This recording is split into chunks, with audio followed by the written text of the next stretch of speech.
Hello everybody and welcome back to the channel, and if you're here for the very first time, it's an absolute pleasure to meet you. I'm Jane. My husband Mike is behind the camera. We're British, early retirees, we've got no debt, we've paid off the mortgage, and we live a thrifty, frugal and money-saving life here in Brittany in northwest France. And every Wednesday we open our home and we invite you in for a midweek money chat. And this week we're going to take a look at the number one reason why some people really can't save money.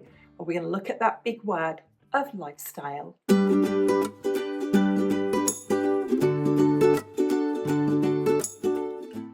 you've been here before, you know I do like to be reflective, and I want all of us to reflect on this to start with. We are living through extraordinarily difficult times, and some people are finding it very, very difficult indeed to rise to the challenges.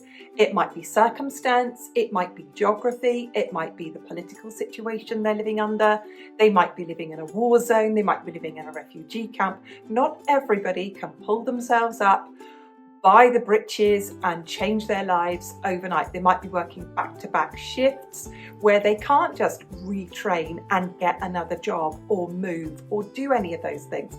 So that's something I want to absolutely acknowledge in the first place. And please, let's not leave any comments in the comments below about how some people are not helping themselves, because we don't know their circumstances, we don't know what everybody is going through.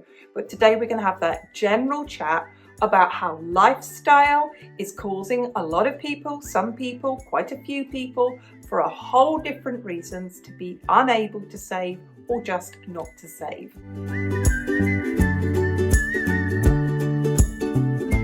So we're here to have a chat. So let's have a talk about lifestyle. What do I mean by lifestyle? I literally mean by the choices people make in the way that they eat, how they live, how they keep themselves, how they keep their homes, how they bring up their children, what they eat, where they go and what they do. And I'm talking there about choices.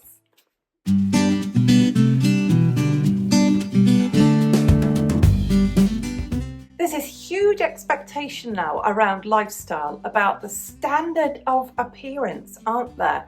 You're seen as some kind of old-fashioned person if you're not spending all of this money on your appearance, on skincare regimes, on makeup regimes. What are all these tools and things you need to apply your makeup with? This used to be our makeup applications in the 80s, and I used to wear makeup then as a young woman, experimenting with my appearance. We all did. This is not a blame game, remember? I said that at the beginning.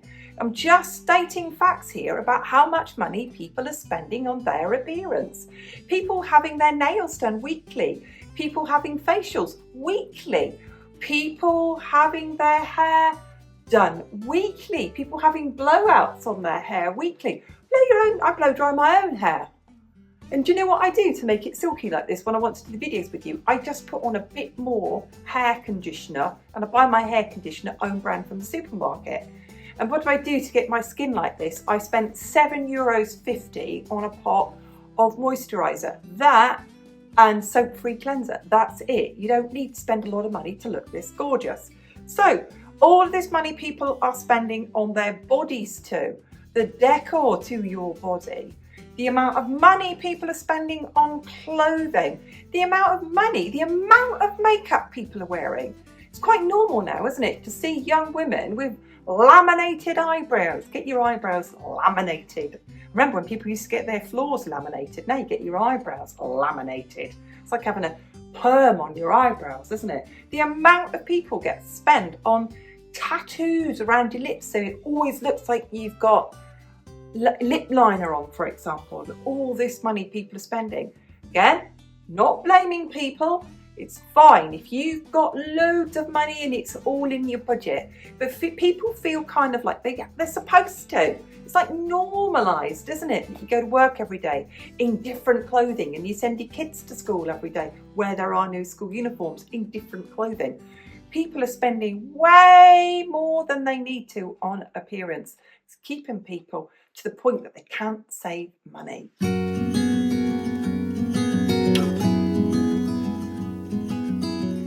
next one about lifestyle is all this thing that things have got to be easy and things have got to be convenient, and that if you're at home cooking your own food, or you're hanging clothes on the line, or you're making things around your house, that you've kind of somehow embraced this kind of trad wife, little house on the prairie, old-fashioned kind of scratchy lifestyle and making your life difficult in some way. Well, no. Getting back to the old thing I said at the beginning, it's not about blame, it's not about any of those things. You know, things don't have to be easy. You can cook at home. It's not gonna kill you.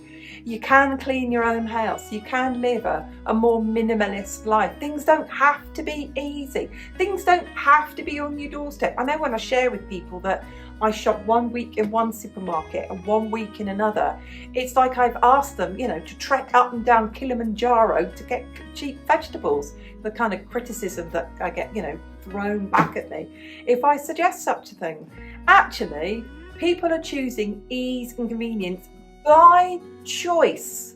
It's a lifestyle choice. And the fact is, it's costing them, lots of them, more money than they can afford, and leaving them so they can't save any money.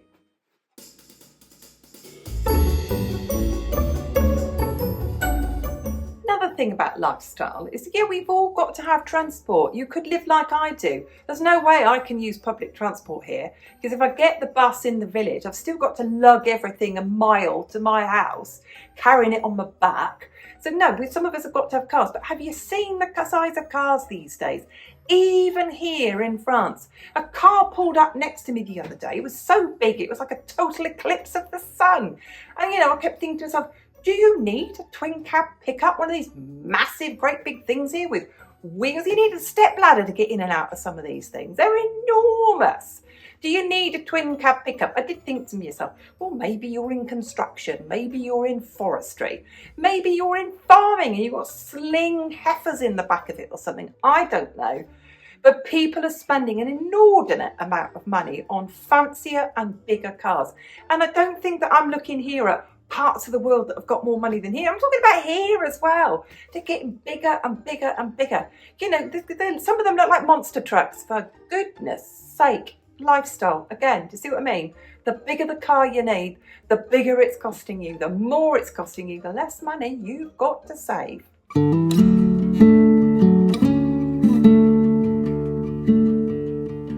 I want to talk about hygiene now, and those of you with a sensitive disposition, we've time-stamped this below. You might want to move on a bit here now. Let's talk about hygiene here. It's gone stark raving crazy. Stark raving crazy. I only learnt the other day that there's a massive amount of people who wash their dishes in the sink under a hot running tap and then put them in the dishwasher. And then I was looking in the laundry aisle the other day. There's stuff you spray on before it goes in there. Then there's stain boosters when you put it in there. And then there's laundry tabs. And then there's things that you sprinkle in there so your whole place smells like, you know, mounted dew at 5 o'clock in the afternoon.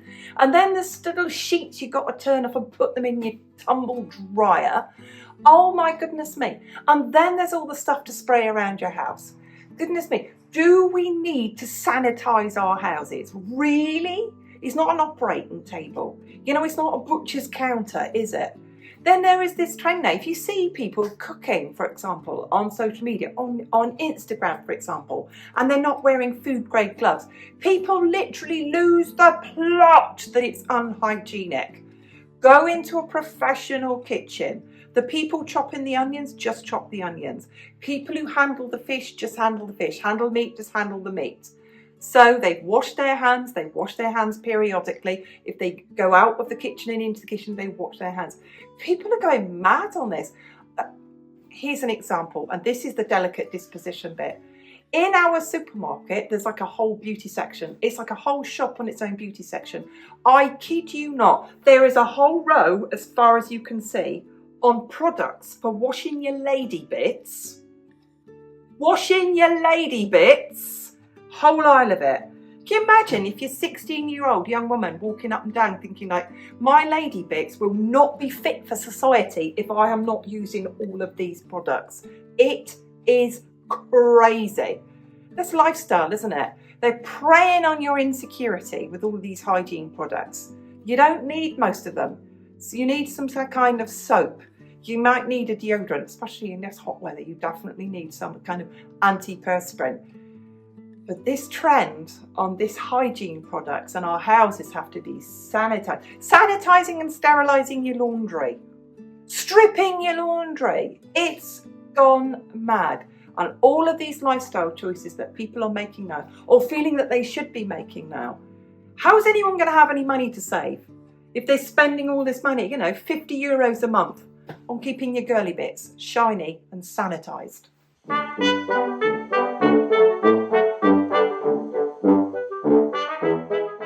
I better add this bit in now because people think that I've just been sexist there.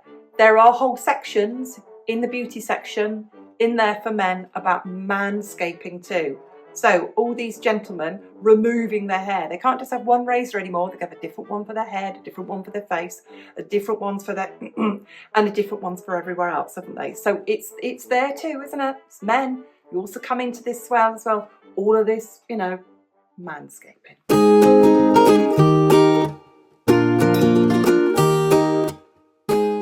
We've got to talk about eating out. Let's get this one out there.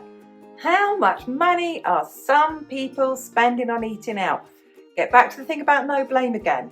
If you've got a budget, you haven't got any debt, you save for it, you put into your budget that you go out and get a takeaway or eat out on a Saturday and it's all in your budget, good for you. I'm talking about this thing that people feel that you should, that this is normal.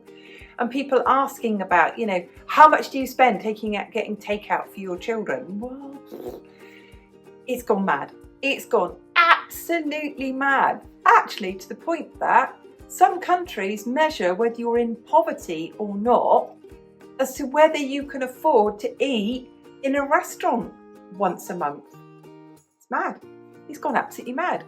So, I'm not blaming people here. I'm not saying to people don't eat out. Not at all. It's a lovely, pleasurable experience.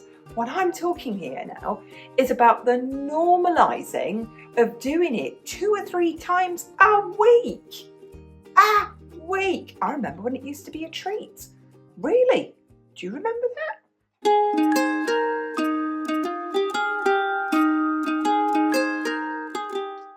The next one, and this is so difficult, and it's all of that parental pressure to be perfect, and all that parental pressure to be perfect, to give your children all these wonderful memories, to give your children all these wonderful experiences, to build memories as a family, to do all of these things as a family.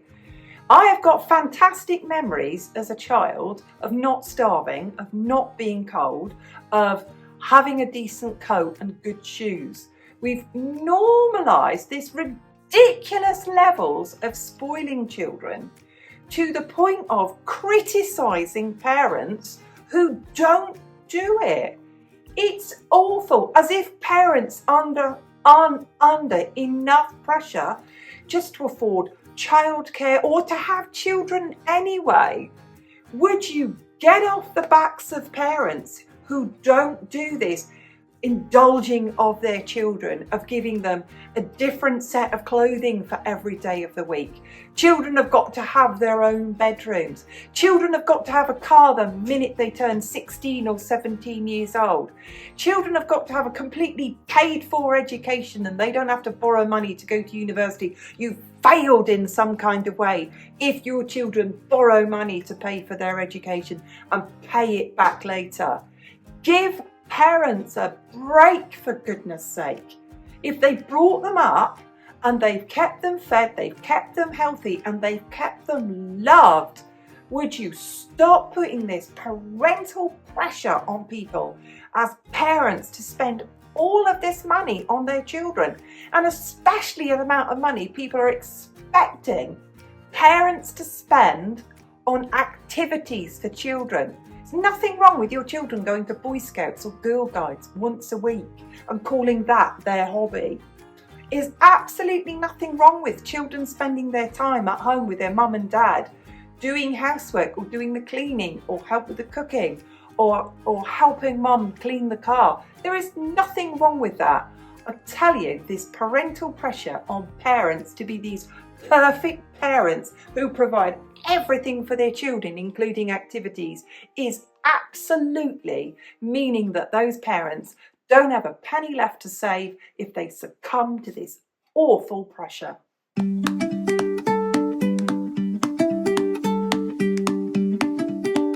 I'm going to end with this one. There seems to be a normalising of insulting people if they don't conform to a certain lifestyle. So if they want to have a simple home, that they're being misers, that they're not living a very good life, that they're living a miserable life. If women choose to not wear makeup, not wear fancy clothes, if men choose not to be manscaped, if people choose to drive an old car, that there's some kind of depriving themselves in some way. And people bandy around insults like poverty mindset and poverty consciousness. And you're not allowed to say things like, I can't afford it. People are allowed to say what they can afford and not afford. People can choose the lifestyle that they want. We live in a free world, most of us, and we are so lucky if we do. Let's stop this and realise that lifestyle is about choices, and some of us choose to spend a lot of money, or spend money on eating out, or spend money on appearance, and some of us choose not to. Some of us choose to save our money and not spend it all. It is a choice. But what we can see, if it's a choice, that people are out there choosing a certain lifestyle or feeling an awful lot of peer pressure that they should have that lifestyle, or maybe they're watching social media and feeling they should have that lifestyle. And it is leaving them in a position where they either can't save money or they willingly don't. Well, thank you to everybody who's made it this far in the video. Thank you so much to everybody who I know some of you are going to have some things to say, and leave a comment below. So please do, because we read everyone, and I know you read the comments too. Thanks again for watching. Massive thanks to everybody who hits the thumbs up button. Thank you to all subscribers, old and new. We'll see you next time. Bye for now.